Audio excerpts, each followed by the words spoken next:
Hello दोस्तों, तो एक बार फिर से आप सभी का स्वागत है डॉक्टर्स एकेडमी में और मेरा नाम है जसीम अख्तर। तो आइए आज क्लास 11th के बहुत ही important chapter that is laws of motion की हम शुरुआत करने जा रहे हैं।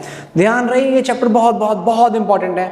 और नीट की अगर बात करें तो नीट में ऑन एन एवरेज 3 क्वेश्चन पर साल हमेशा इस चैप्टर से आते हैं, तो बहुत इंपॉर्टेंस है इस चैप्टर की। इस चैप्टर के न्यूमेरिकल्स बहुत मज़ेदार हैं, बहुत मज़ेदार है। इवन अगर कोई ऐसा स्टूडेंट है जिसको फिजिक्स का पी भी नहीं आता, वो भी लॉज ऑफ मोशन के न्यूमेरिकल्स को बड़े ही मज़ेदार तरीके से कर सकता है। बहुत मज़ा आने वाला है, तो आइए स्टार्ट करते हैं। फिलहाल हम कुछ थियोरेटिकल पोर्शन से गुजर रहे हैं। देखो फिजिक्स में नॉर्मली रिटन वाली चीज़ें बहुत कम होती हैं कि आपको यार लिखना पड़ता है, थोड़ा बहुत थ्योरी का कंटेंट है वो हमको लिखना पड़ेगा।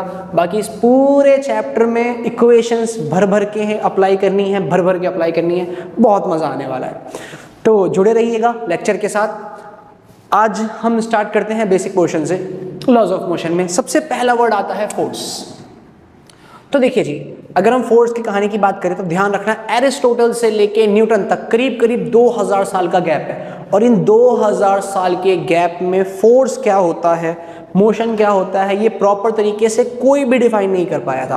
काफ़ी हद तक ट्राई किया था कैपलर्स ने, काफ़ी हद तक ट्राई किया था गैलीलियो ने, लेकिन एक्चुअल फोर्स को न्यूटन से पहले कोई डिफाइन नहीं कर पाया था।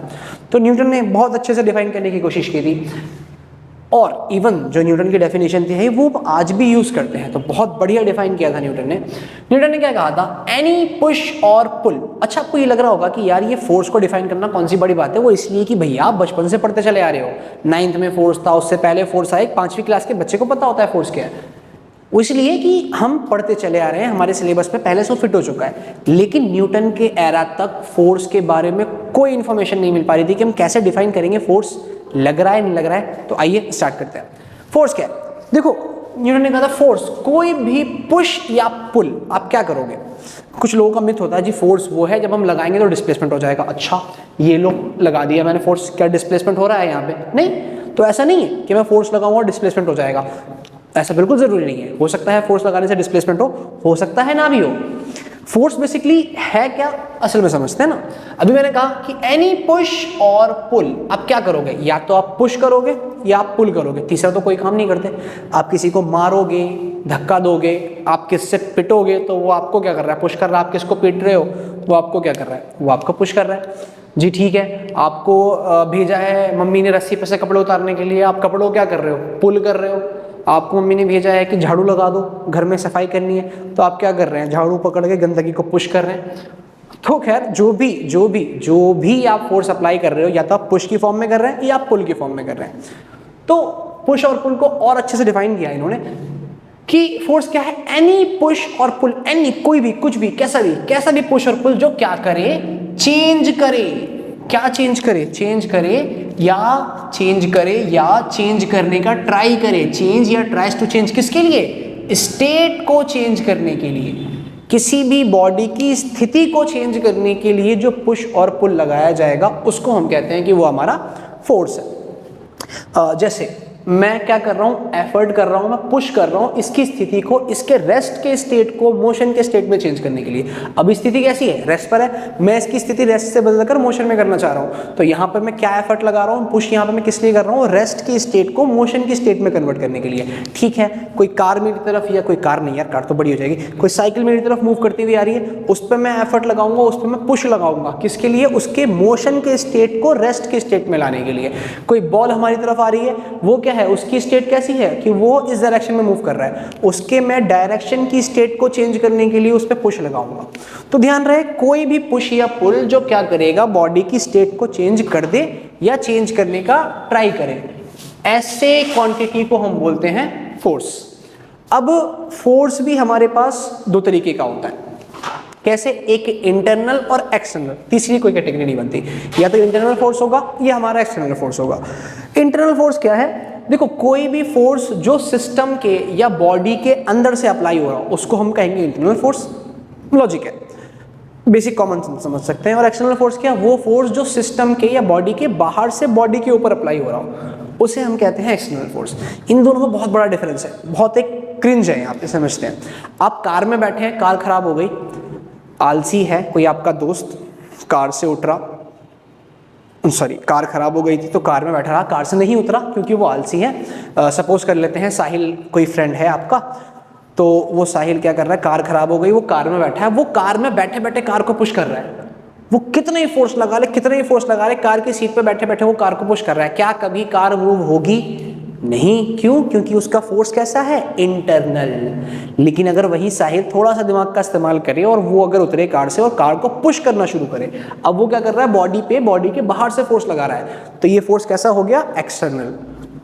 तो इसकी वजह से मोशन होगा, लेकिन इंटरनल फोर्स की वजह से कभी भी मोशन नहीं होने वाला। मैं आपके सामने कह रहा हूँ, ये मार्कर है, देखो ये मार्कर है, इसके अंदर मिलियंस ऑफ पार्टिकल्स हैं। वो मिलियंस ऑफ पार्टिकल्स क्या कर रहे हैं, इसकी इंटरनल वॉल से कोलाइड कर रहे हैं, स्ट्राइक कर रहे हैं। मोशन में तो है ना पार्टिकल्स, लेकिन क्या ये मार्कर कभी मूव होगा उसकी वजह से? कभी नहीं होने वाला, क्योंकि वो फोर्स कैसा है, इंटरनल। इसको मूव कराने के लिए आपको इस सिस्टम पे या इस बॉडी पे बाहर से फोर्स लगाना पड़ेगा।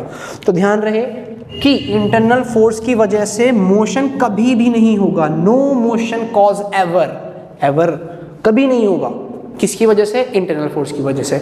और एक्सटर्नल की फोर्स की वजह से मोशन हो सकता है, जरूरी नहीं है हो जाए, हो सकता है। आपका एफर्ट है कम है, फॉर एग्जाम्पल मैं जो है इसे ले लेते हैं, ये मेरे पास डस्टर है, यहाँ पे मैंने रखा है, देखो मैं इस पर फोर्स लगा रहा हूँ, एक्सटर्नल फोर्स है, पुश कर रहा हूँ मैं इसको, लेकिन आगे मूव नहीं कर रहा। क्यों?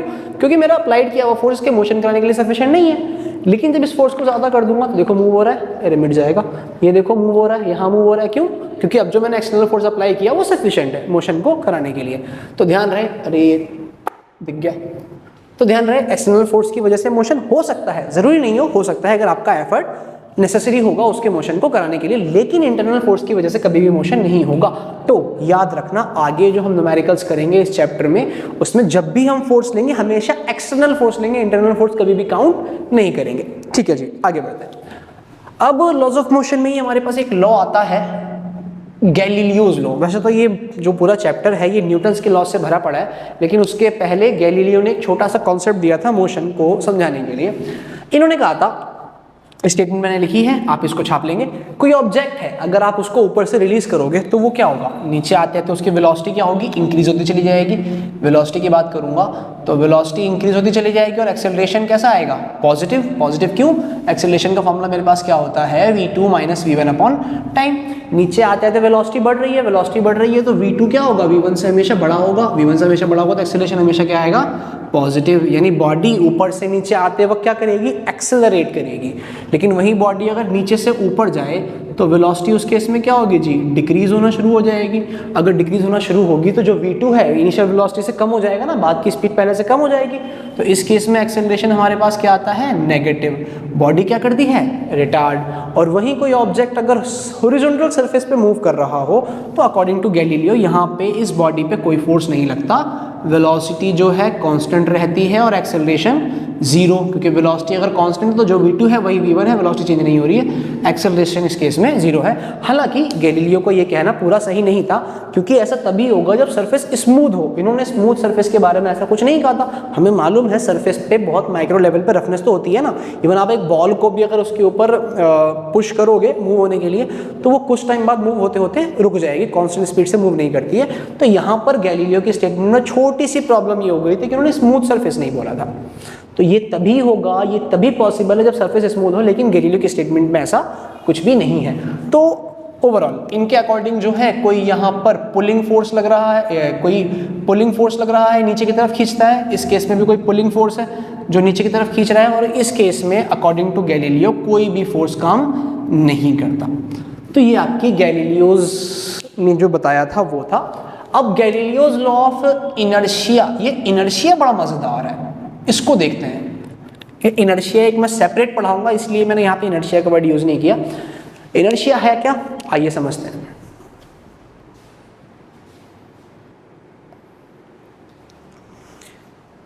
ठीक है, तो आइए अब स्टार्ट करते हैं इनर्शिया। देखो, इनर्शिया को अगर मैं बिल्कुल आम भाषा में शुद्ध लैंग्वेज में कहूँ तो इनर्शिया का जो मतलब है वो बेसिकली होता है आलसपन। आलसपन, आलसपन, आलसी आप किसे कहोगे? आलसी हम उस बंदे को कहेंगे कि जिसे हम जो काम कह रहे हैं वो नहीं करना चाह रहा है। ठीक है, वो क्या कर रहा है, अपनी स्थिति को बदलना नहीं चाह रहा है, वो बैठा हुआ, आप कह रहे हो भैया उठ जा, वो उठना नहीं चाह रहा है। आलसी है ना, फिजिक्स में हम थोड़ा सा और ऊपर जाके डिफाइन करते हैं आलसपन या इनर्शिया। अगर डेफिनेशन की बात करेंगे तो the unwillingness of body. Unwillingness मतलब, अनविलिंगनेस का क्या मतलब होता है? ना चाहना, ना चाहना, बॉडी का ना चाहना किसके लिए जी? To change its state. कोई भी बॉडी नहीं चाहती कि आप उसकी स्टेट को चेंज करो, ये उसका ना चाहना उसका इनर्शिया कहलाएगा। फॉर एग्जाम्पल, वो अभी रेस्ट की स्टेट में है, आप चाहते हो कि ये मोशन की स्टेट में आ जाए। कैसे? जैसे फॉर एग्जांपल मैं आपसे यही कहूँगा कि देखो ये मार्कर है, इसको अगर मैं हल्का सा पुश करके छोड़ दूंगा तो ये वापस आएगा, हल्का सा पुश करके छोड़ूंगा तो ये वापस आ जाएगा, क्योंकि आपने ये रेस्ट की स्टेट को चेंज नहीं करना चाह रहा। हल्का सा पुश करके छोड़ दूंगा वापस आ जाएगा, हल्का सा पुश करके छोड़ूंगा वापस आ जाएगा। क्यों? क्योंकि ये अभी रेस्ट की स्टेट में है, रेस्ट की स्टेट में ही रहना चाह रहा है। मुझे एक्सटर्नल फोर्स ज़्यादा लगाना पड़ेगा तब जाके ये मोशन की स्टेट में आएगा, तब जाके अपनी स्टेट को चेंज करेगा। तो ये क्या कर रहा था? जब मैं इस पर हल्का फोर्स लगा रहा था वापस आ रहा था, हल्का फोर्स लगा रहा था इस पर वापस आ रहा था, हल्का फोर्स लगा रहा था वापस आ रहा था। क्यों? क्योंकि अपने रेस्ट की स्टेट को चेंज नहीं करना चाह रहा था। ये क्या कहलाएगा? इसका आलसपन। आलसपन अगर मैं फिजिक्स में कहूँ तो ये क्या कहलाएगा? इसका इनर्शिया। और कौन सा इनर्शिया? क्योंकि ये रेस्ट की स्टेट में है और रेस्ट में ही रहना चाह रहा है, तो इस इनर्शिया को हम क्या बोलते हैं? Inertia of rest. कब तक अपनी रेस्ट की स्थिति को चेंज नहीं करेगा? जब तक कि आप एक्सटर्नल फोर्स ना लगाओ इसके ऊपर, इसके रेस्ट को, स्टेट को चेंज करने के लिए। तो ये कहलाता है आपके पास inertia of rest. Inertia of motion की बात करेंगे तो इनर्शिया ऑफ मोशन वो है, अगर कोई बॉडी मोशन में है तो वो मोशन ही में रहना चाह रही है जब तक आप उस पर कोई एक्सटर्नल फोर्स नहीं लगाएंगे, ये कहलाएगा उसका इनर्शिया ऑफ मोशन। ठीक है, इसको एक बहुत ही अमेजिंग से एग्जाम्पल से मैं आपको समझाता हूँ। ये देखिए, ये मेरे पास बुक है, इस पर मैंने क्या करा? कैप रख दी। ठीक है, अभी मैं क्या करूँगा? अगर इसको मैं सडन खींचूँ, अगर मैं इसको सडन खींचूँ तो देखो, दोबारा करता हूँ, सडन खींचूंगा, अगर मैं, अभी ये रेस्ट में है ना, अगर मैं सडन खींचूंगा तो ये नीचे गिर गया। क्यों? क्योंकि जब मैंने फोर्स लगाया मूव कराने के लिए, मैंने बुक पे लगाया तो बुक तो आगे मूव हो गई, ये जहाँ था वहीं है, रेस्ट पे ही रहना चाह रहा है। अब क्योंकि नीचे से ज़मीन खिसक गई पैरों तले, तो क्या हुआ? ग्रेविटी ने नीचे खींच लिया। वो ग्रेविटी ने खींचा वो अलग बात है, लेकिन क्या इसकी पोजीशन चेंज हुई थी? ये वहीं पर था ना, वो अलग बात है। ग्रेविटी लगने की वजह से अब ये नीचे जा रहा है, तो ये क्या कहलाएगा? Inertia of rest. अच्छा ठीक है, अब मैं इसको स्लोली मूव कराता हूँ ताकि इसके फ्रिक्शन की वजह से ये आगे मूव कर जाए। तो अब जैसे ही मैं इसको पास लाके ब्रेक लगाऊंगा, कैप आगे चला गया। क्यों?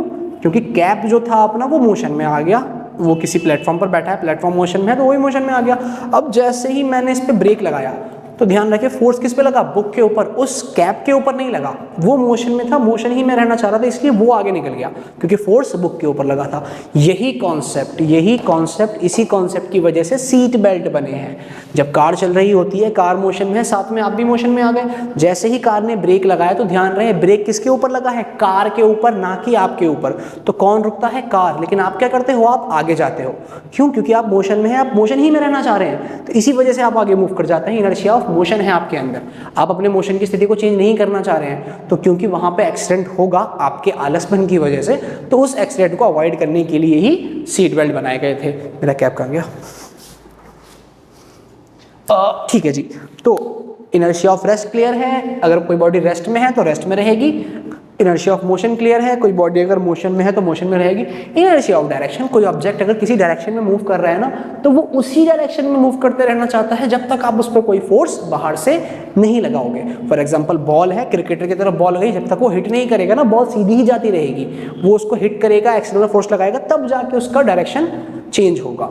तो इन सब के लिए एक बात कॉमन है कि ये इनर्शिया ऑफ रेस्ट क्या है? A body at rest wants to be at rest until an external force acts on it, until an external force acts on it, until an external force acts on it. तो ये external force वाला concept हमेशा आएगा किसी भी body की स्थिति को चेंज करने के लिए। आइए इनर्शिया के बारे में एक बात और समझते हैं। यहाँ मैं एग्जांपल ले रहा हूँ आपके सामने।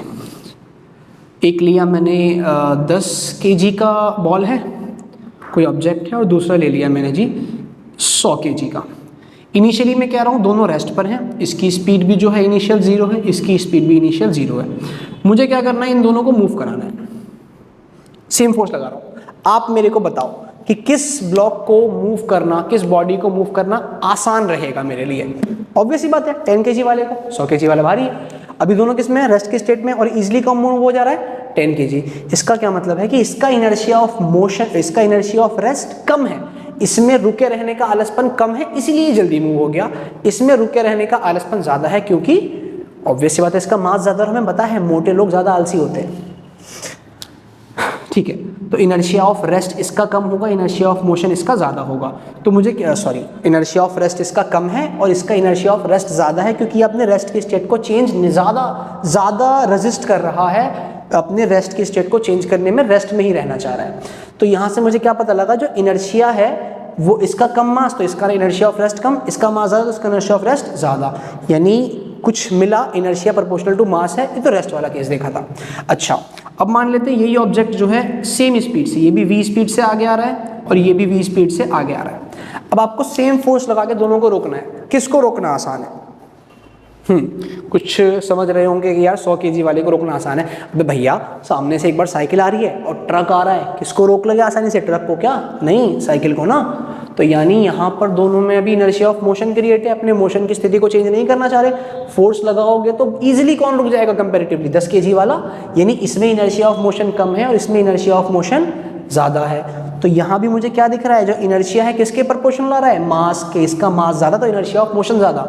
अगर ये रुका हुआ था तो इसमें इनर्शिया ऑफ रेस्ट ज़्यादा था। इसी तरह से अगर ये दो बॉल आ रही हैं 100 kg और 10 kg की, इनको हिट करना होगा तो डायरेक्शन चेंज करना किसका आसान है कंपैरेटिवली? 10 kg वाले का। यानी इसमें इनर्शिया ऑफ डायरेक्शन कम है, इसमें इनर्शिया ऑफ डायरेक्शन ज़्यादा है। तो ओवरऑल मुझे क्या पता चला कि जो इनर्शिया है, जो भी इनर्शिया है that is always proportional to mass. तो इस चीज़ को हमेशा ध्यान रखना कि इनर्शिया हमेशा मास के प्रोपोर्शनल होता है। तो ये हमारी यहाँ तक की कहानी थी। आइए अब हम आगे बढ़ते हैं फर्स्ट लॉ की तरफ।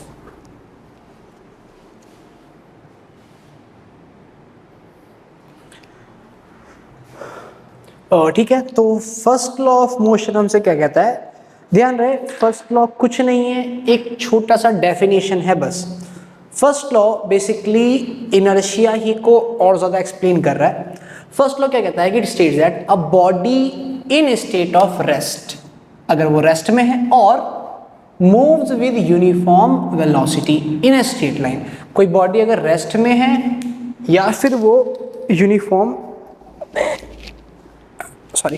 कोई बॉडी अगर रेस्ट में है या फिर वो यूनिफॉर्म वेलोसिटी से मूव कर रही है किसी स्ट्रेट लाइन में, तो वो continues to be in that state, वो उसी स्थिति में रहना चाहेगी। अगर रेस्ट में है तो रेस्ट में रहना चाहेगी, और यूनिफॉर्म स्पीड से अगर वो किसी स्ट्रेट लाइन में मूव कर रही है तो वो वैसे ही करता रहना चाहेगी। कब तक? Until an external force acts on it to change its state, जब तक कि उसके ऊपर बाहर से कोई फोर्स ना लगे उसकी स्थिति को बदलने के लिए।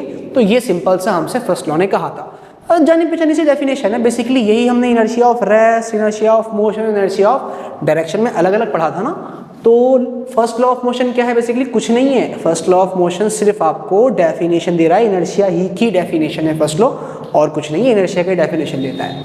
ठीक है, एक और इम्पॉर्टेंट पॉइंट जो यहाँ निकल के आ रहा है, ये कह रहा है स्टेट अगर रेस्ट में है तो रेस्ट में रहेगा, यूनिफॉर्म मोशन में यूनिफॉर्म मोशन रहेगा, जब तक कि उस पर कोई एक्सटर्नल फोर्स ना लगे। यानी कि अगर आप ढंग से देखेंगे तो यहाँ पे मुझे एक्सटर्नल फोर्स, या यूँ कहूँ बेसिकली एक्सटर्नल फोर्स ही कहूँगा, कि डेफिनेशन निकल के आ रही है। तो फर्स्ट लॉ की हेल्प से ना हम फोर्स को डिफाइन कर सकते हैं। तो मुझे क्या पता लग रहा है कि फोर्स एक ऐसी फिजिकल क्वांटिटी है जो हमें चाहिए, किसके लिए? किसी भी बॉडी जो कि रेस्ट पर है उसको मोशन कराने के लिए, जो मोशन में है उसको रेस्ट पर लाने के लिए हमें रिक्वायरमेंट है किसी एक फिजिकल क्वांटिटी की, और उसको हम क्या कहते हैं? फोर्स। तो ये इंपॉर्टेंट है, ध्यान रखिएगा। From first law we can identify the definition of force, that is the force is push or pull which changes or tries to change the state of rest or state of uniform motion. So I hope आपको ये portion यहाँ तक clear हुआ होगा। जैसा कि मैंने पहले भी कहा था कि इस लेक्चर में हम सारा काम करेंगे सिर्फ बेसिक डेफिनेशंस के ऊपर। नेक्स्ट लेक्चर जो रहेगा वो रहेगा हमारा मोमेंटम के ऊपर। उसमें हम मोमेंटम का कॉन्सेप्ट समझेंगे, मोमेंटम का एक चुन्ना सा फॉर्मूला है वो देखेंगे, और मोमेंटम पे जितने भी अच्छे क्वेश्चंस बन सकते हैं जो आ चुके हैं और जो आते रहते हैं और जो आने वाले हैं में भी हम वो सारे क्वेश्चंस करके देखेंगे नेक्स्ट लेक्चर। तो अपना नेक्स्ट लेक्चर पूरा का पूरा रहेगा मोमेंटम के ऊपर, एंड देन उसका नेक्स्ट लेक्चर रहेगा हमारा सेकंड लॉ ऑफ मोशन के ऊपर। सो आई होप आपको ये पोर्शन क्लियर हुआ होगा। अगर आपको वीडियोज़ अच्छी लगी तो लाइक करिए, चैनल को सब्सक्राइब करिए और अपने मित्रों तक शेयर करिए।